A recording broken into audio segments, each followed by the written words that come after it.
A pretty hot deck indeed. Patrick Hoffmann on Kashtira with quite a few pyros or fire-type monsters. Fire attribute. Aren't they all psychics? I'll get there.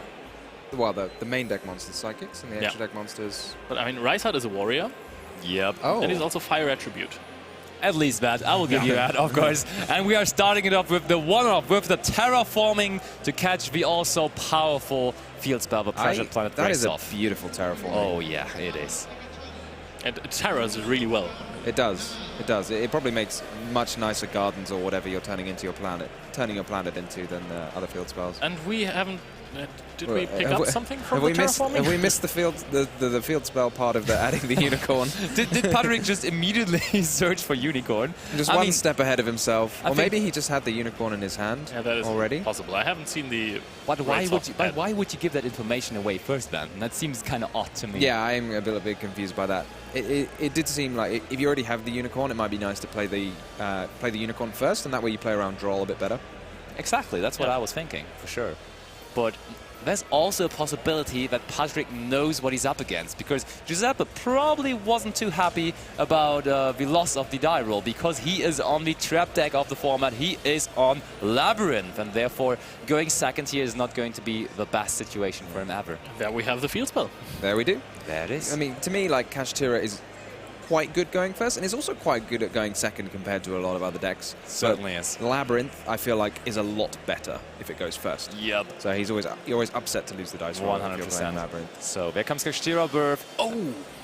That is huge. Oh yeah, allowing us to normal summon the Ogre, and Ogre will be able to catch us Kashtira preparations from our deck. There it is. And of course, this is a good card in the grind game to special summon out Kashtira monsters from your banished pile, but also it has an additional effect, as all the Kashtira cards do have. So on the result of the activation on the effect of a trap card, note that because we're playing with Labrynth, and there's going to be a lot of trap cards, you could just look at the opponent's hand and banish one card from it face down.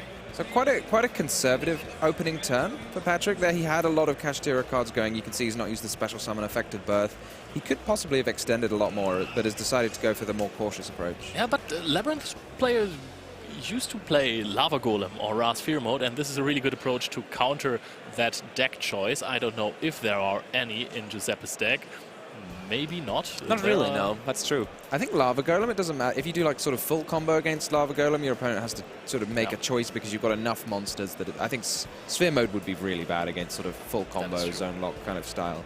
But I mean, that's a bold approach by Giuseppe, because he's actually not having any answers to the full zone lock in his main deck at all. That is really, really interesting of a decision. But we now see the Pot of Prosperity for 6, and that's such a good interaction with the Rysart already face up on the field, because that will mean we can attach one of those face-down cards that have been banished from our extra deck by Prosperity, and I would assume that's either going to be one of the Elder Entity Antis, or it's going to be... Oh, Infinite Track Goliath. Of course, or Goliath. Oh, was it? Yeah, no, did I this miss is that? Infinite Track Fortress. Yeah, okay, but Garura is also an option. He's actually playing 2 copies of it. No, he's playing 1. No, I was actually looking at the Labrynth list in that moment. But yeah, both of them are playing Antis, and it makes sense that Giuseppe is playing more of that than Patrick is. But he is also playing all 3 options. He's playing the Antis, he's playing the Garura, and the Goliath too. And look, that's very heads up by Patrick, because sometimes people will have the preparations set down for a while. But versus a trap deck, why not activate it immediately to get value out of that second effect? I'm interested in that, because if your opponent has impermanence, they could just chain it anyway, so you wouldn't then get to use the effect of preparations. And if your opponent has evenly matched, you're also not going to be able to resolve the effect of preparations. So what do you think that the point of that is? I mean, just get it out. Let's just let's have it on the field. I was just thinking, against something like Runic Destruction, you don't want to show which one the preparations is, because your opponent has more information about what to target. Why would you not get the effect when you activate when the opponent activates evenly matched? Because preparations has to be has to be resolved by the time the other trap card activates. And there still needs to be a Kashtira monster on the field, yeah. Oh, so evenly matched, yeah. So you wouldn't you'd either not have a Kashtira monster or you wouldn't have preparations. I mean, the Kashtira monster will come from the preparations at some point. But if evenly matched resolves, then you only have 1 card, and it can't be a Kashtira monster and a preparation. Yeah. After evenly matched, there's only going to be 1 card left. I understand. So look at that. We have duality, and we are revealing double Pot of Prosperity and Terrors from the Underroot, and we are picking the Prosperity to try again getting a good card from our deck here. The Arisat is just going to attach all of those good cards. Yeah, it gets so much fuel in situations like this when your opponent goes Duality, Prosperity. And once Patrick's used Prosperity, he's now got all of these targets in his extra deck to sort of, it's not like equipping, but it almost feels like equipping. You know, it's powering up the Rise Heart with extra powers. And shall I tell you something? I have found out why Patrick Hoffmann did not even consider to go into the zone lock combo. There's a very easy explanation, because he's actually only running one Kashtira Shangri Era and therefore cannot even go for the full zone lock, which is a very interesting decision there in his extra deck. Yeah, that's very committal, because I feel like it's nice to have that as your plan A, is to activate a Rise Heart and play around Nibiru. But some hands, if you just draw like a pile of Kashtira cards and no other defensive cards, then it feels quite weak, perhaps, just to end on a Rise Heart. True. Absolutely. So we did pick up the skill drain there with the Pot of Prosperity. So probably the plan here is going to be to set as many cards as possible and then hope that the Arisat is not going to hit the skill drain in the end phase. Do we think Patrick's going for a record of most materials on an XYZ monster in a feature match? Oh, in a featured match, okay, because Not if he's for the overall record, I think he's still far behind, because I've seen some big Rise Hearts lately. But this on the stream, I think this is quite impressive. Yeah, for sure. So we're definitely not going to detach the materials that we attached from the extra deck. So no Goliath, no Garura, no Antis. And I mean, the Goliath in this matchup is really good, because it's it makes it available. It makes it good versus the. Oh, we're not going to see whether it was the skill run. Yeah, I was about to mention the Dogmatic Punishment. I was running through the traps in my head. I was like, doesn't work against Compulsory, it doesn't work against Terrors, but it does work very well against Dogmatic Punishment, which is a free of in the deck of Giuseppe here. And having one extra way to not be destroyed could make all the difference. Dogmatic Punishment is such an insane trap card. It's basically able to destroy 2 monsters most of the time if you're sending Antis. However, the downside is that you're actually playing into the triple tactic cards most of the time. Yeah, and look at that now. Kashtira Preparations is a threat already due to that second effect versus trap cards. But now we can also, of course, after banishing the Fenrir, get it back with the preparation. So the grind game is so good. He's in a really good spot here, Patrick is in the driver's seat, I want to say. We could see quite a niche interaction going on between the preparations and the Lord of the Heavenly Prison in Giuseppe's hand. If you think about what's going to happen if Giuseppe uses a trap card, then Patrick would have to activate his trigger effect first as turn player. Yeah, and then, absolutely. And then the Heavenly Prison be chained. So there comes big welcome Labrynth. And we have Ash Blossom and Joyous Spring on top of all of that. Patrick really with a strong hand here, having an additional card to interact with his opponent. That is so huge. He actually added this card off of Pot of Prosperity after his combo in the first turn. You're right. That was known. That is something that Giuseppe should be prepared for. It's a really nice feeling to have have your Kashtira set up and then activate Pot of Prosperity to search for some interaction with your opponent. So we are going to search for the Kashtira Unicorn. Always a good one. Yeah, and I mean, there's still Kashtira Birth on the field. That means we will be able to just normal summon that out. So interestingly, neither player electing to use any of their sort of trap trigger effects, right? Because Giuseppe could have used Lord of the Heavenly Prison. Patrick could have used Kashtira Preparations, right? Oh, I think you should have just used Kashtira Preparations, because that would have been an easy one. But wait, we still did resolve that chain. So I think, now would be the trigger timing for Kashtira Preparations. Well, yeah, technically he's already resolved everything, right? Because once you attach, that would always be chain link 1. But, I mean, you could sort of do a shortcut and attach it as you say you're activating. Oh, you're right. There's sort of very technically, you have to. That's always going to be the last thing to happen. So we are searching now for Kashtira Theosis. And Patrick knows about the skill drain face down. He doesn't know if he's already banished it. True. An interesting thing he could do, actually, is just attach the trap that he banished, just to see what it is. That is actually a very good point. I think this is something you should do. Honestly, some people don't really pay attention to that, because you really have to be aware which card is banished where. And you got to tell at every point what is the card we just banished, when was banished what, and therefore you got to really pay attention to that. And that is definitely, hopefully, something Patrick is doing. Because, if you attach the wrong card, you might put something in your opponent's graveyard that they want there. And there comes Theosis onto the Unicorn. I think Scarecrow Kashtira could be a card we're summoning out here. Yeah, I mean, you have to summon it in defense position, but we're going for the Rise Heart, the little one. And I don't think that there is a target for Theosis to add. I was thinking about that myself. You might be right. I can't see any face-up, but there have been a lot banished throughout the course of the game. I think there could still be one, to be honest. Because he banished 3 with a Rise Heart early on. But I mean, he attached those. Yeah, he's been attaching things, summoning them with preparation, summoning them with birth. He could Fair enough, yeah. But now we are banishing again with the Rysart. And we are banishing a Fenrir as well, banishing 3 cards face down from the opposing side. So Rysart is going to attach more and more and more cards. And the more it attaches, it does become a lot more threatening. And if you make a Zeus with it, that's a lot of fun. I mean, he probably won't in this matchup, but it's so much fun to have a Zeus with like 12 triggers. Oh, we are attaching a Zeus. We're attaching a Zeus. That's the wrong way around. Patrick is with the Zuna. That is a pretty funny interaction. Hey, he just showed his opponent that he doesn't have access to Zeus anymore. I mean, that is kind of valuable information, but I guess at this point, Patrick doesn't really want to go for a Zeus anymore. Shall I tell you something? The extra deck of Patrick has many surprises, as he's actually on 3 copies of Zeus, and therefore still has access to that. I was going to say, I would assume it's kind of normal to run at least 2 copies, because if it's really important going But second. 3 is very special. I haven't seen 3, to be honest. I agree. But I think this is... Oh, okay, we're attacking with the Unicorn, so that is, again, banishing something. I think... Oh, no, yeah, now we're attacking with the Fenrir He's going to again. have to respond to this attack, right? Because otherwise Patrick does have... He is representing 8,000 damage. Skill drain. Do we Skill even... drain? I mean, you kind of want to chain to that, right? The question is, do you chain to the other face-down card, or you try to chain to the skill drain? You know what's kind of funny? You don't really drain, need to chain, because there is enters underneath your... that is true. Rysart, so you could actually trigger the enters by using the effect after the skill drain is resolved. That's also possible. But I think we are just chaining right here, right now. But do we go after the skill drain, or do we go after the other card, maybe? We do go after the skill drain. I like going after the skill drain, yeah, just as a sort of insurance. If the game goes longer, the skill drain is going to cause a lot of problems.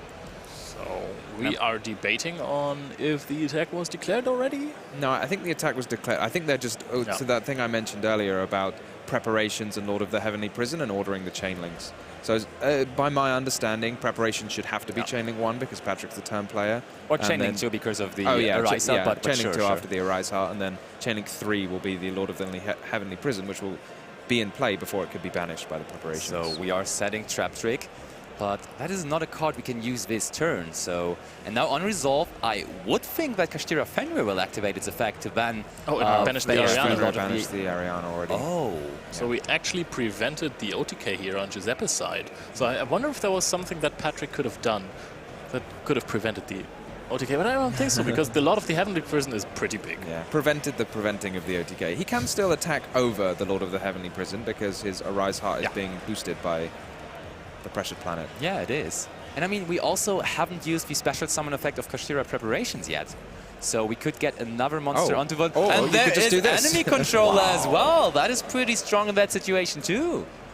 So and now we're packing up Patrick Hoffmann with the enemy controller against the trap-heavy deck. This is not how you usually see those games end, but enemy controller, since the day it came out in a very old Ancient Sanctuary, I think. Yes. It is used to end games in the battle phase as the quick play spell that it is. I love seeing like these old quick play spells, Book of Moon, Forbidden Lance, enemy controller, all coming out of the woodwork with Forbidden Kashtira. Chalice, and like all of those are being featured in the list of Patrick even, because he's running the books, he's running the enemies, he's running the Forbidden Chalice. I think lately Forbidden Chalice has been falling out of popularity a little bit. At first I thought that's a really good thing to feature in your deck because it looked a little bit better than Infinite Impermanence at some point to me, because I expected a lot of trap tricks to be around in the meta game, and Sarah is unaffected by the Infinite Impermanence, but you could still deal with it with the Forbidden Chalice on your turn. But I think overall trap tricks wasn't as successful as we expected it to be, so it's not in the tournament anymore, and the choice of running Forbidden Chalice is maybe not that great anymore. I'd be interested, because that's something to me I've never really understood as to what the advantage of Forbidden Chalice is compared to Infinite Impermanence, which you can use on your opponent's turn. It seems like a really big advantage, so I wonder what the sort of comparative upside of Forbidden Chalice is in Patrick's mind. It'd be something interesting to ask him if he wins the match. For sure, definitely. That would be something we could ask him. And I think that one thing is the Trap Tricks matchup, but probably that wasn't his main concern preparing for this tournament. To be fair, the Trap Trick matchup is really hard for Kashtira, because once there is a floodgate trap hole, setting your unicorn face down, it has always been a problem. It has always been a problem. But let's see how Giuseppe can power up his already powerful going first deck here with cards from his side deck. And one card is very obvious to me, 2 even. One is the Imperial Iron Wall that is in there as a one-off, which is just pretty much preventing all of the Kashtira effects from going off, at least the banish effects. And then also there's Eradicator Epidemic Virus. And we know, and we have just said it, that there are so many quick play spells in the deck of Patrick, so there might be a lot of cards that could get hit by that virus. Quick play spells are actually still okay-ish. However, if you're looking at the scenarios in which Eradicator can be activated, I don't think that there's going to be too much play for them. Also, I think you're rather going to side them out, right? I mean, That's what I Chalice thought. is Yeah. not really I that agree, strong, yeah. and also especially the enemy controller. I mean, it got you game in this last game, but it's not the ideal card here. I feel like he could have probably, if that he hadn't had the enemy controller, he probably would have been able to close out the game on the next couple of turns. Certainly, yeah. It looked really, really good for him, I will agree. And also like Book of Moon, Book of Eclipse, all of those don't seem to be designed to beat the Labrynth matchup, so therefore he might as well just be siding out of his spell cards. The question is, what is he bringing in for that? And if I'm looking correctly here, I see one evenly matched, one Feather Duster. That sounds a lot better. And also we see triple Tactics Thrust. So I think Giuseppe will have to be careful here with his monster effects, because those one-offs can be fetched out from the deck. Don't forget the Lightning Storm we're also Yep, seeing. exactly. We could grab that too. I mean, those are pretty good Eradicator hits for Giuseppe on the other side, but the players seem to be ready, so we can actually just go ahead and see what they sided in.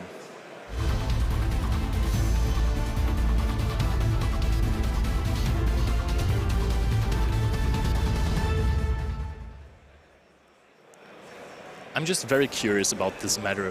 What is your opinion on the triple tactic thrust package for this event?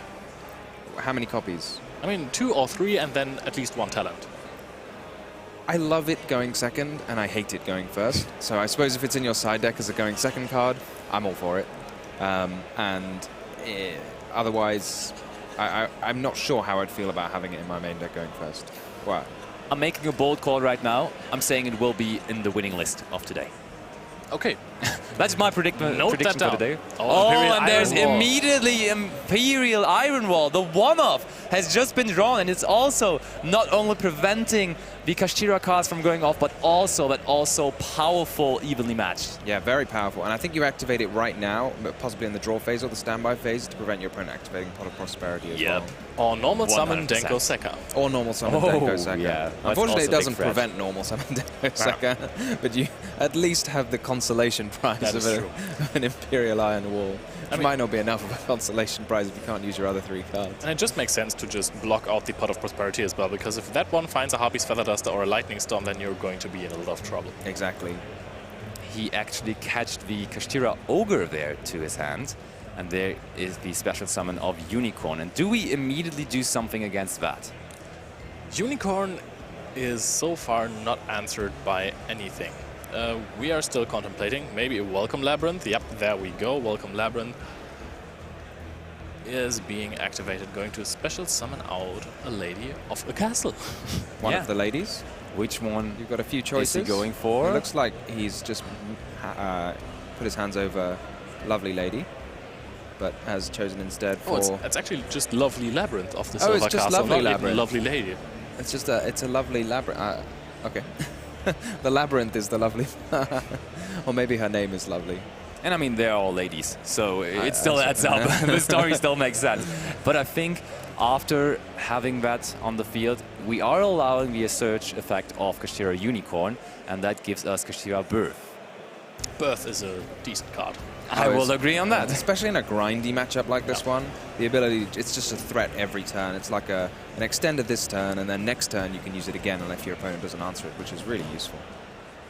It certainly is. So I don't know whether Patrick's chances are that great when he's not finding one of those powerful field-breaking cards, right? Because Triple Tactics Thrust into something like the good old Feather Duster would have been really, really powerful here. And without that, I think it's going to be rough. Well, keep in mind, he could still have the thrust or the talents in his hand, because... Ooh, and that's a card that has not been that popular anymore lately. There can be only one. And But now as Leo pointed out, there is... there is the Rise Heart, which is a warrior. Yeah, the problem is Rise Heart can't get to level 7. No, because Rise you Heart's not cannot going to be banish very anything. useful, but you can summon it as a consolation prize. But wait, you have to, don't you? Yeah, When you I activate think, yeah, I Theosis, agree. Maybe he has... How many copies is he running? Do we he's know? running in the main deck. It would be 2. That would be a card you could potentially side out, of course. So he might have the only remaining copy in his hand? That could be a thing. Or is he okay, still resolving he's it okay. now? There's Vipiosis now, so probably there's going to be something we have to summon out here. Maybe a judge just pointing out that you have to resolve it if you possibly can. Yep. Okay, and looks like there is something we can summon out. Probably the Rysart we were just talking about. But I think all the other Kashtira are psychic, so it's possible, it's forgivable to sort of forget. I mean, I didn't know until Leo pointed it out that the Rysart is in fact a warrior. And I think I would have forgotten as well, but at the start you were actually running reinforcement of the army. I was thinking of that, yeah, as I mentioned. I was like, I should probably have known that because I have seen people include reinforcement of the army in Kashtira. All right. So, but as you said, that is not going to help us here really. Normally, Donna would be a card we could go into, but we already resolved Kashtira Phiosis, and therefore there's no more link summoning happening this turn. This is very tricky because if Patrick did side in those triple tactics card, there's no way really to force Giuseppe to use a monster effect this turn. And that's why it is Giuseppe's turn again. Okay, so we're attacking over the Unicorn, which I find quite interesting. Because that opens up another psychic monster on the field, and you could very well go for a Fenrir, which can't use the effect anyway because there is an Imperial Iron Wall. So Yeah. I want to say, if you are in a situation, I mean, the game is not over by far yet. Patrick is still really healthy considering his life points, but if you're ever in such a lock, if you're ever in the tight grip of 2 floodgates and in-engine of Labrynth, it's hard to get out. I agree. Do we think this is maybe another welcome Labrynth he has face down? Because he's got his hands on it now. He's thinking about activating it. It would make sense because you couldn't activate it last turn if it was. Can you You activate can it also now? not activate it here because you already have Oh, a you're right, fiend you're on right. the field. That is totally correct. None of them are knock fiends, right? They're all fiends. Yeah, that's what I just looked up as well. So I think that is the reason why normally you don't really see there can be only one in the Labrynth deck, and usually you're seeing Gozen match rather, but he has decided to also run that. Maybe Giuseppe feels like just one Labrynth in play is enough. And we get the Dogmatica punishment now. From the Silver Castle monster. I'm glad he didn't use Trap Trick like last game that he searched for, because you wouldn't be able to activate that under Imperial Iron Wall. That is indeed true. So, does Patrick find answers here? He's got to find something that's not evenly matched, not any of the triple tactics card, because I think Giuseppe's not going to give him the ability to use those, because he's probably not going to use any monster effects. I find it really funny that he just set the monster with his trap card, because now Lightning Storm would have been active.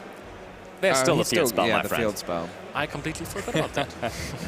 But yeah, I mean, still, we got rid of a Rysart and gave our opponent a Unicorn, which can now search for another spell. Are any of those spells really doing something, though? I'm interested in this order, because, I mean, it's a bit weird, because normally you want to attack the monster that you don't want in play, but he could have done this another way round and attacked the Rysart first and then swapped the Unicorn for the Rysart. Yeah, exactly. And then Patrick would only have had a Rysart and not been able to search out again with the Unicorn.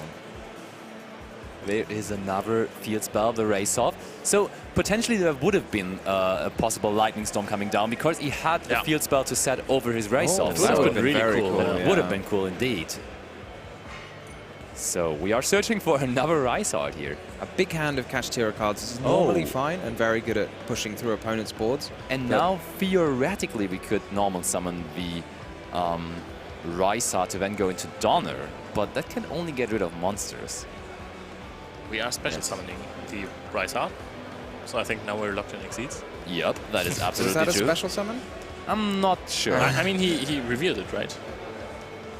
No, I'm impressed. You guys seem very confident in your ability to tell from people's hand motion whether It was a normal summon as I thought. I mean, he put it face down under the spell and face up under the spell and trap zone. The thing is, Donner, if it could also go after back row, would be so much stronger. But Donner can actually only destroy monsters. In fact, you can't even activate it in this situation because it can't even be targeted. Oh, that is indeed true. So that Donner is not really something you want to have there on the field anymore. There's Kashtira Birth now. There are being so many activated. for hire cards in this tournament. Yeah.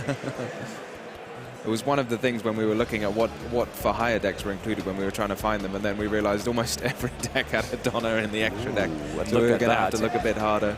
we are getting rid of that Donner with Dogmatica Punishment, but that's not the main purpose of this activation of Dogmatica Punishment. We are much rather sending the Entis to then get rid of that Kashtira Birth. That's interesting here because he had been quite stingy with not activating any monster effects, but now he has activated a monster effect in his opponent's turn, which would allow Patrick to use any of the triple tactics cards that he's drawn. Oh, yeah, right. Now there would be the potential Thrust coming down. And that could add, for example, Harpy's Feather Duster. You're right, and we know about all the back row, right? So we're having Ogre, and Ogre is actually pretty big now, right? Ogre should be on exactly 3,000 now, being boosted by 200 through the field spell. Yeah. And we're searching for preparations. So we weren't able to destroy the lovely lady with the Donner, but Ogre works just as well. And I mean, maybe Patrick even was a little bit happy here that Giuseppe used that punishment, so he had free room to special out the Ogre again. And he searched that Ogre in his opening turn, so that Ogre was very well known there in a sense. I mean, but how much does this do now? Because we are pretty sure that Giuseppe will at some point have another welcome Labrynth card. Yeah, there should be another one. Oh, there should already be one set. Ooh, that could be an impermanent. We are actively setting that card into the same column. But okay, it wasn't very long without a lady there. There is the Lady Labyrinth of the Silver Castle again. And the impermanence does have to target and negate an opponent's monster. And you can't target that lady still. And you can't target it, so it is a nice idea to try and put it in the same... I mean, if it is impermanence even, to try and put it in the same column as there can be only one. But unfortunately in this situation, Giuseppe doesn't even have a targetable monster. Yeah, that's true. We have seen Lorenzo earlier go for a game by activating impermanence on a monster that just didn't use the effect this turn, so maybe Patrick can pull something off. Maybe he can special summon another monster, another Math Mech, I don't know. Oh, it was the preparation that was set there, okay. Interesting choice to put it in the column of the there can be only one then. Well, I think it's nice to put it in a column that doesn't have a face-down card. It's kind of a good habit. Oh yeah, that's good. If you can put your traps in something where you know it's never going to be hit by impermanence. But in this case, I don't think it really mattered which and also, column you put Patrick it in. doesn't even play impermanence, so that's a good there's point. no potential top deck of that. Is this a special summon in his opponent's turn of the unicorn with preparations? Or no, you think we're he was searching. I think we he was just summoned activating the preparations just because. Just because. Searching for birth. So there are a lot of cards now in the hand of Patrick, but none of them really do too much versus the field of Giuseppe. I feel like this Imperial Iron Wall has put in so much work this game. For sure. Like there would be so many cards banished by now, if not for the Imperial Iron Wall. Let me tell you, I have played versus this card with Kashtira, and it is so annoying.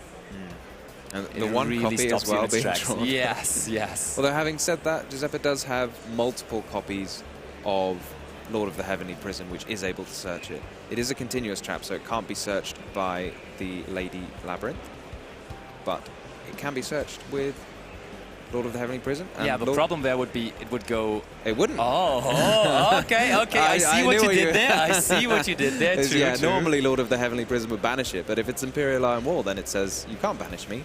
Yeah, indeed. So, what's Patrick's approach here to this game? Is he going to be able to get more monsters onto the field?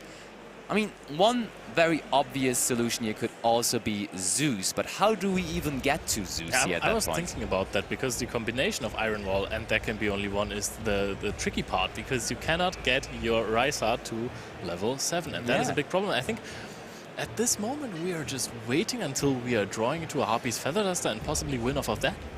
Probably, yeah. We are seeing a downside if There Can Be Only One, because I think Giuseppe may have been able to put a lot more pressure on Patrick without it. It is slowing him down. Agreed, agreed. Now, as is, he is sort of gaining resources and gaining momentum, but there are very swingy cards in the game at the moment in the form of Harpy's Feather Duster. So giving your opponent more time is a significant downside.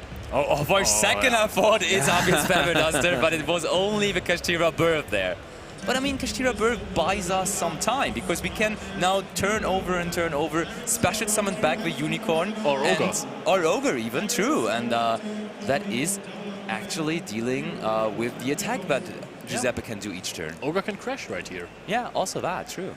And how good is the resource management? If you went through all the ladies, and now we're playing the terrors of the Overroot, and that is going to destroy the Kashtira birth again. You cannot use the effect of Kashtira preparations. Again, there is Imperial Iron Wall on the field, which is the biggest problem for Patrick right now. And we are going to set face down another Rise Heart or the Ogre. He gives him the Ogre. I mean, it cannot be flipped up again this turn.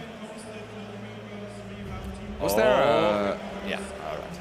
So Giuseppe can't use the lady while he has 5 cards in his spell and trap card zone. He probably doesn't want the Welcome Labrynth out of his graveyard. And I mean, he just doesn't want to activate the effect of a lady. I think playing into triple tactics for us here would just be a huge mistake, because that's more top decks that Patrick can have at the moment if you also give him both.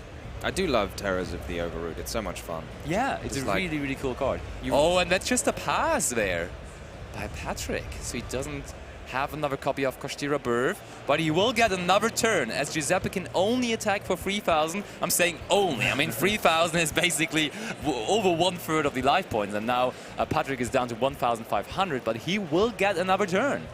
Last turn to draw the Duster. I can't think of any other card that will get him out of this situation. I mean, you can also set an Effect Veiler probably, and there's barely an out for his opponent onto the Veiler in defense, because it cannot be Dogmatica punishmented. But yeah, we are just setting one more card, and I can't imagine which this one is going to be. Do you think Patrick runs Effect Veiler still? Maybe enemy controller to put that lady into defense position. I can't be targeted. Oh, okay. We do use the effect of Scareclaw Kashtira. Oh no, we're not. Oh no, we cannot use the effect of Scareclaw Kashtira, of course, because of the Iron Wall, but we can special summon it out with the Kashtira preparations in our opponent's battle phase. Are we going to find the Harpy's Feather Duster before we are going to run out of life points on Patrick's side? He is looking at his hand. He is contemplating. What can I do next? Is there any way I don't lose? No! Patrick scoops up game 2 and Giuseppe ties it up. That means Labrynth is still in this. Equal score, and we are going to have a final and third game here in our top 16 encounter of YCS London. And how do you like the chances of Patrick now that he will be able to go first again in that third game? I think this is really good for him. He does not play the full zone lock. However, I mean, the first time it really worked out, right? You can still side in most of your spell trap removal. Lightning Storm, not that much. If you... Hold up. Okay. If you open Lightning Storm and you have sided it in going first, you can just pass. You can go for a little bit of trickery. Oh no, my hand, well, pass. But Lightning Storm. You know what's dangerous then? Lord of the Heavenly Prison. Exactly, that's what I was thinking about. You can always save it as a backup in case you're, you're making a Rise Heart and then... Lord of the Heavenly Prison is also a card that you could side out going second. Yeah, but I mean, Giuseppe has made the decision to actually play triple Lord of the Heavenly Prison in his main deck, so I think he is on the opinion that this card isn't too bad going second, because otherwise he would play a lower number of it, to be honest. He obviously quite likes this card. I don't know, maybe I just find this card fun, so maybe that's why I really like it more than good, but I think it's great. You can search for any trap, and it puts 3,000, and it works really well with There Can Be Only One, which he's running as well, because it's a different type to all of the Labrynth monsters. But looking at the side deck of Giuseppe, now for going second options, I think his most powerful tool in the side deck is Dimension Shifter, but obviously that is not going to be a very powerful tool versus the Kashtira matchup, so actually 3 cards in his side deck that are not going to do anything. But he has one crazy card, and that is Psyframe Gear Gamma. And the funny interaction is, if you have one of your pots, then you can just activate it if your opponent ends on a Rise Heart, which Patrick is very likely to do. Then the Rise Heart will trigger, because it's mandatory, try to attach another banished card, and then you just slam that Gamma, you get 2 bodies, you get 3,500 damage. I used to go into the sprint then, but that's obviously not an option here for Labrynth. But just summoning Gamma on your own turn, it's the best thing you can do. It's a very good feeling. You do have to be careful. You can't do this with Pot of Duality. That is true, indeed, yeah. In the Labrynth deck, you can do it with Prosperity, which is excellent.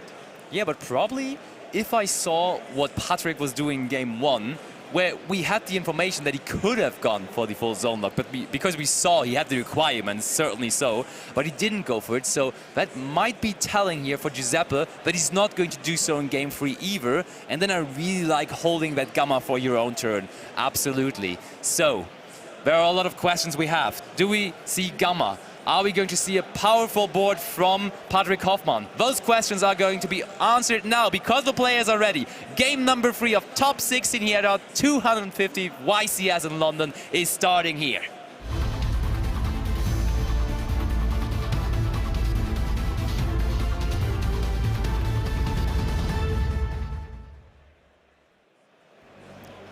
Opening hands of 5 have been drawn. We are looking at them for the first time now. Do we see anything in Patrick's face?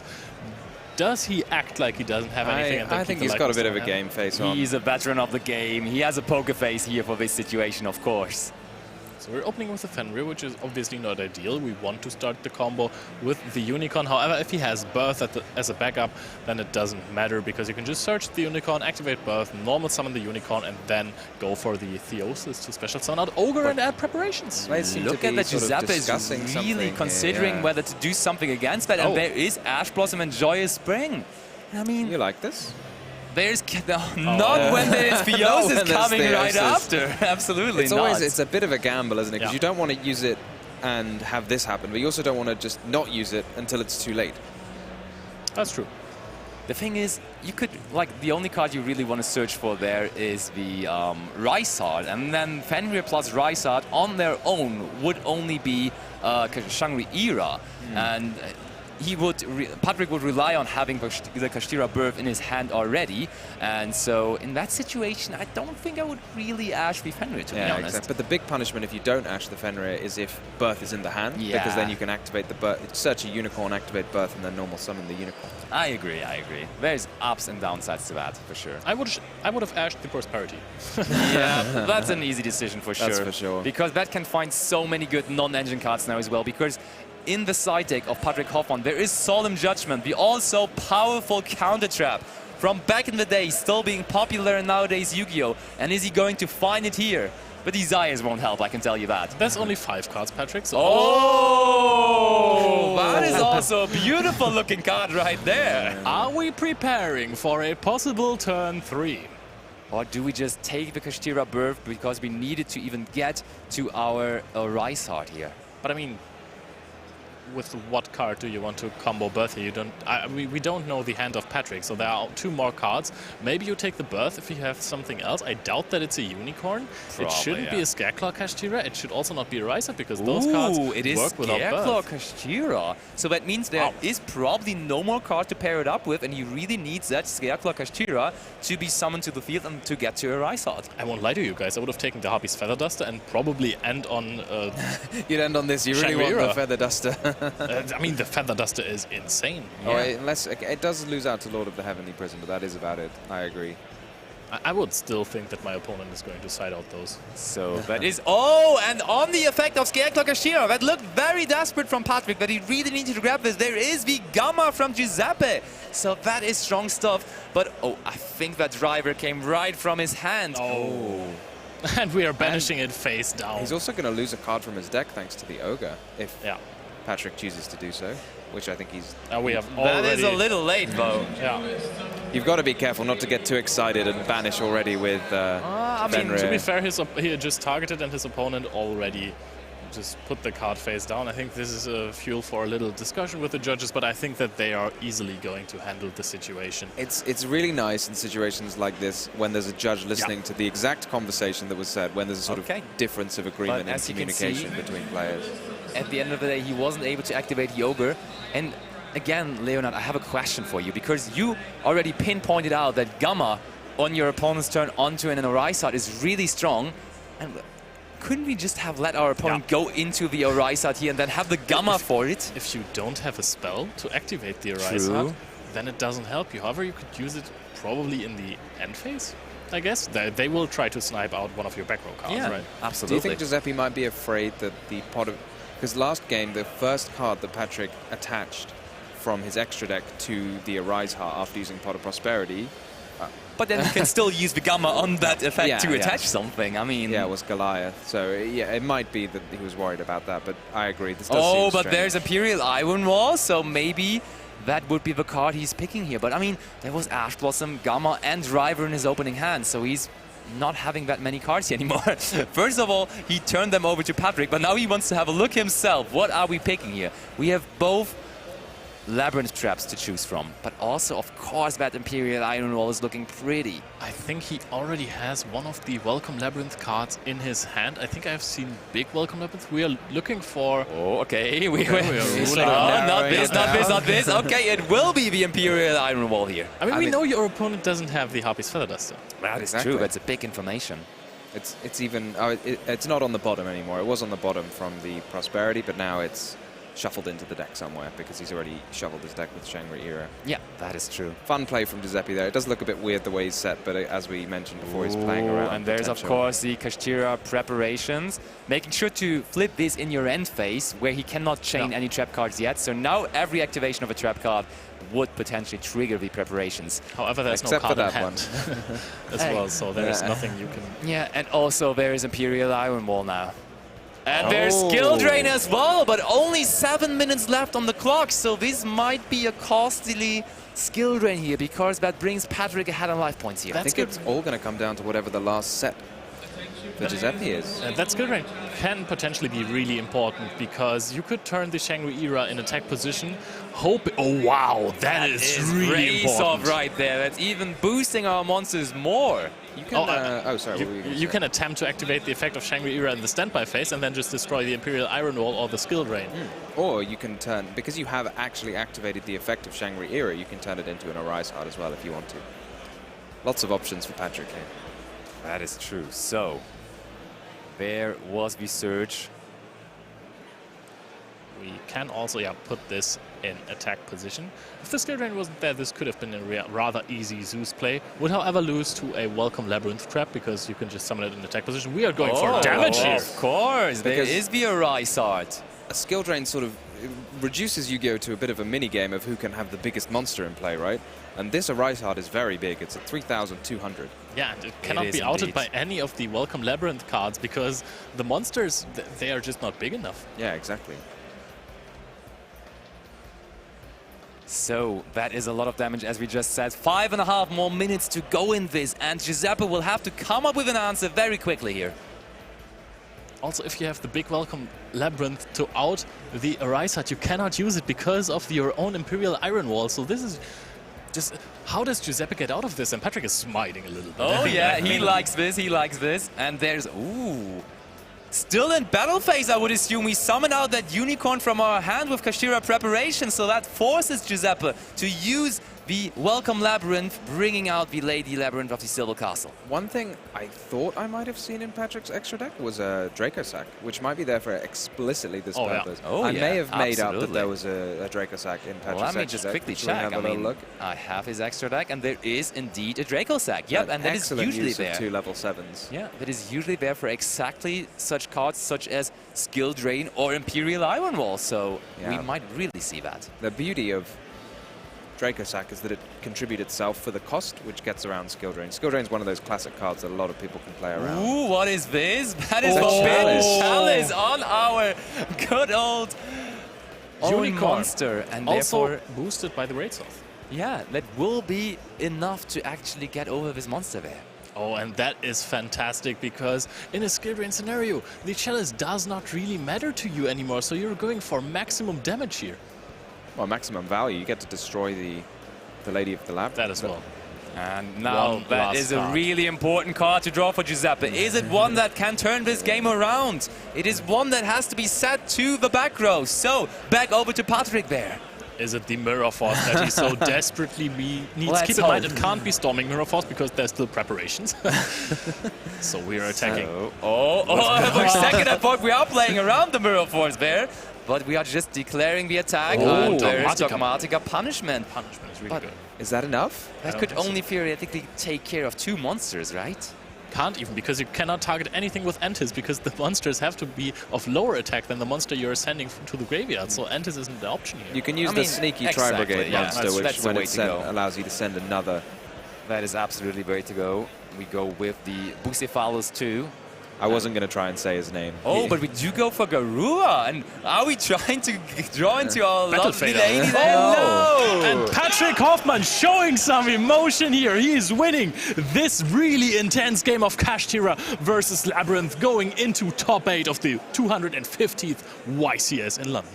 I love what that an accomplishment already, right? Yeah. just to see someone like so calm, so cool and collected, and then at the end of the game be like, yes, I got it now. And I mean, he's already part of the game for so long, and still you can get so excited about stuff like that. I think that feeling never gets away, right? Yeah. Having success in that kind of a Yu-Gi-Oh tournament, the biggest European YCS ever, this is just something you want to have in your record. And he now is part of our top 8. And I can already tell other players for top 8 are already lining up for the top 8 interviews. We have some really good names coming up. You guys can be really, really looking forward to our top 8 participants. I think we're going to show them off on stream later on, so definitely make sure to keep an eye on that. Yeah, not miss out on those players exactly. But we are going to wait for a little more. We can talk about this game because Kashtira versus Labrynth is quite the difficult matchup. Oh, yeah. There are so many floodgates. I'm still baffled that this Imperial Iron Wall was just a one-off that was drawn all the time. Yeah, I like. I mean, maybe as we mentioned before, the fair enough. the Lord of the Heavenly Prison can search it out. Yeah, it's a nice interaction because normally you can't search continuous traps because they're banished by the Lord of Heavenly Prison. For sure. But yeah, Imperial Iron Wall says, I can be searched. I can be here. Yeah. Hey, pick me.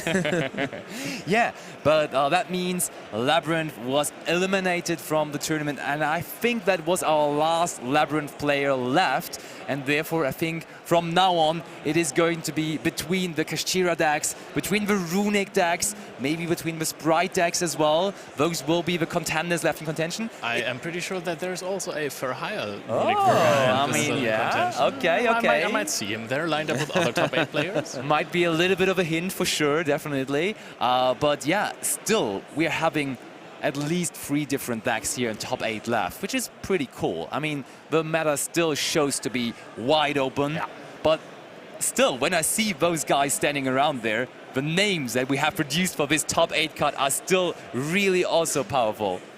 I see like 2 YCS champions right there. Of course, I'm not going to tell you who it is. We are soon to find out. Ed will tell you guys soon. But we also have so many tops just standing there. It is absolutely insane. Yeah. I'm just really hyped about this YCS. 2 YCS champions, and how many YCS wins between them? Is it only 2? I think it's only... We're going to see in a moment, because I can tell you we're going to show off every single phase. We're going to have a little bit of a chat with the top 8 participants. So I really love that, because this is already such a big accomplishment, and sometimes when in top 8 you don't get the featured match and you lose in top 8, and then you never were actually part of the coverage. But now that we are actually having them on our stream, you can already see who it is, and that's really cool to see. It's a really nice milestone for players, because obviously it's a really big milestone to make the top 64, and then the further you get in, you know, it just... The cooler it gets. The cooler it gets, exactly. You get to be, you know, the prizes get better, you get to be more over the coverage, and you get to play more Yu-Gi-Oh! Yeah, exactly. And it's all about playing more Yu-Gi-Oh! And of course the friends you meet on the way, right? Absolutely.